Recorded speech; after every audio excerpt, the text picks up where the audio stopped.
நம்ம 6 பார்க்கலாம். A farmer cuts a 300 feet fence. ஒரு 300 feet fence இருக்கு. இதை 2 பீசஸா கட் பண்றாங்க. Different size. ஒன்று சின்னதாகவும் ஒன்று பெருசாகவும் டிஃபரெண்ட் சைஸ்ல இப்படி கட் பண்ணிட்டாங்க.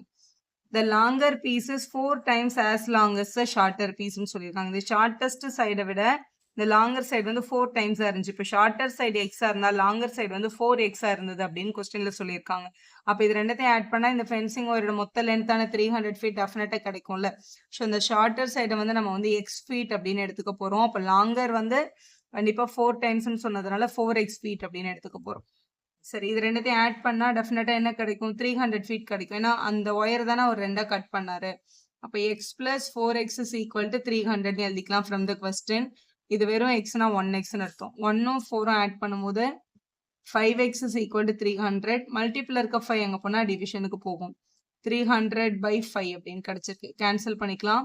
5 6 are 30. இங்க ஒரு 0 இருக்கு. அப்போ x is equal to 30. Shorter size வந்து 60 feet தான். லாங்கர் பீஸ் வந்து 4 times எக்ஸ் பண்ணணும்ல. ஸோ அது மட்டும் கண்டுபிடிச்சிருங்க. ஸோ லாங்கர் பீஸ் வந்து 4x. அப்போ 4 into 60 மல்டிபிள் பண்ணும்போது 240 feet அப்படின்றது கிடைக்குது. ஸோ கேட்ட கொஸ்டினுக்கு ஃபைனலாக ஆன்சர் பண்ணிருங்க. 2 பீசஸோட லென்த்தும் கேட்டிருந்தாங்க. லாங்கர் பீஸ் 240 feetனா ஷார்ட்டர் பீஸ் வந்து 60 feetனு எழுதி சம்ம கம்ப்ளீட் பண்ணிடலாம். அடுத்து 7th கொஸ்டின்ல the length of a rectangle is 3 more than twice of its width அப்படின்னு கொடுத்துருக்காங்க. ஸோ இதான் நம்ம length of the rectangle, இது வந்து width of the rectangle. So width of the rectangle நம்ம எக்ஸ்ன்னு அசியூம் பண்ணிக்கிறோம்னு வச்சுக்கோங்களேன். the length of the rectangle is 3 more than, அப்போ வந்து 3 plus 3 more than, twiceனா 2 டைம்ஸ்னு அர்த்தம். 2 times the width. width தான் நம்ம எக்ஸ்ன்னு எடுத்திருக்கோம்ல. அப்போ 2 times widthனா 2x அப்படின்னு எழுதணும். ஸோ வித் எக்ஸா இருந்தால் லென்த் வந்து 2x plus 3 அப்படின்றது தான் கொஸ்டின்ல தந்திருக்காங்க. அடுத்தவங்க கொடுத்துருக்கிற சென்டென்ஸ் வந்து பெரிமீட்டர் இஸ் 24 centimeterன்னு கொடுத்துருக்காங்க. ஸோ ஃபர்ஸ்ட் கொஸ்டின்ல so let the length of the rectangle, so let the length and the width. So வித்தை வந்து நம்ம எக்ஸ்ன்னு எடுத்தோம்னா லென்த் வந்து டெஃபினட்டா 2x plus 3. 3 plus 2x கூட நம்ம எழுதிக்கலாம்.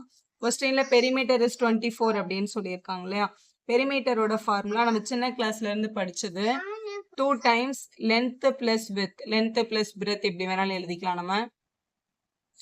So 2 times L plus B is equal to 24னு கொஸ்டின்ல சொல்லியிருக்காங்க. வித்னாலும் பிரெத்னாலும் ஒன்று தான். ஓகே, கொஸ்டின்ல வித்னு மென்ஷன் பண்ணியிருக்காங்க, அதனால W நாங்கள் எழுதியிருக்கேன். ஸோ இப்போ இங்க மல்டிபிள் இருக்க இந்த 2 நம்ம அந்த பக்கம் கொண்டு போனா டிவிஷனுக்கு போகும், அதனால இங்க 24/2ன்னு எழுதிக்கோங்க. லென்த்துக்கு பதிலாக கொஸ்டின்ல என்ன கொடுத்துருக்காங்க? 2x plus 3, அதனால 2x plus 3 அப்படின்னு போட்டுடலாம். பிளஸ் பின்றது வந்து வித்தை தான் நம்ம என்னன்னு எடுத்திருக்கோம்? எக்ஸ்ன்னு எடுத்திருக்கோம்ல, அதனால இங்க எக்ஸ்ன்னு போடணும். லென்த்துக்கு பதிலாக இந்த 2x plus 3, பிரெத்துக்கு பதிலாக இந்த எக்ஸ் போட்டாச்சு. மல்டிபிள் இருக்கட்டும், அங்கே கொண்டு போய் டிவிஷன்ல எழுதியாச்சு. இப்போ இந்த ரெண்டும் எக்ஸா, இது ஒரு 2x இருக்கு, இங்க ஒரு 1x இருக்கு. ஆட் பண்ணா 3x. ஒரு பிளஸ் 3 நம்ம கிட்ட இருக்கு. இந்த பக்கம் 2 1s are 2, 2 12s are 24. அப்போ 12ன்னு எழுதிக்கோங்க. இங்க இருக்கிற பிளஸ் 3 ஈக்குவல் தாண்டி அங்க போனா என்ன ஆகும்? -3 ஆகும். அப்போ 12 - 3 அப்படின்னு நம்ம எழுதணும். அப்போ 3x is equal to 12ல இருந்து 3 மைனஸ் பண்ணும்போது 9 கிடைக்குது.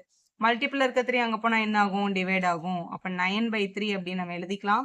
3 டேபிள்ல 9 கேன்சல் பண்ணும்போது 3 டைம்ஸ் கிடைக்கும். அப்போ x is equal to 3 தான். கேள்வியில் என்ன கேட்டிருக்காங்க பாருங்க. What are the dimension of the rectangle? டைமென்ஷனா லென்த்தையும் வித்தையும் கண்டுபிடிங்கன்னு அர்த்தம். அப்போ லென்த்தை கண்டுபிடிக்கணும்னா 3 plus 2x பண்ணணும் இல்லையா. அப்போ 3 plus 2 into எக்ஸுக்கு பதிலாக இங்கே என்ன கண்டுபிடிச்சோம்? 3 கண்டுபிடிச்சோம். அதை இங்கே சப்ஸ்டியூட் பண்ணிக்கோங்க. மல்டிபிள் பண்ணணும். ஃபர்ஸ்ட் போர்ட் மாஸ் படி மல்டிபிள் பண்ணிட்டு தான் அடிஷன் பண்ணணும். 3 plus 2 3s are 6ன்னு எழுதணும். ஆட் பண்ணும்போது 9 சென்டிமீட்டர். பெரிமீட்டர் சென்டிமீட்டர் கொடுத்துருக்காங்களா. இப்போ லென்த் வித் எல்லாமே சென்டிமீட்டர் தான். So width of the rectangle கண்டுபிடிக்கணும். வித் ஆஃப் த ரெக்டாங்கிள்ன்றது எக்ஸ் தானே. எக்ஸ் தான் நம்ம இங்கே கண்டுபிடிச்சாச்சு 3 சென்டிமீட்டர். ஸோ லென்த்தும் பிரெத்தும் எடுத்து எழுதிருங்க. So length 9 centimetre, width 3 centimetre தான் dimension of the rectangle. Video யூஸ்ஃபுல்லாக இருந்தால் ஒரு லைக் கொடுங்க, உங்கள் ஃப்ரெண்ட்ஸ்க்கும் ஷேர் பண்ணுங்கள். Subscriber channel for more videos. Thank you for வாட்சிங்.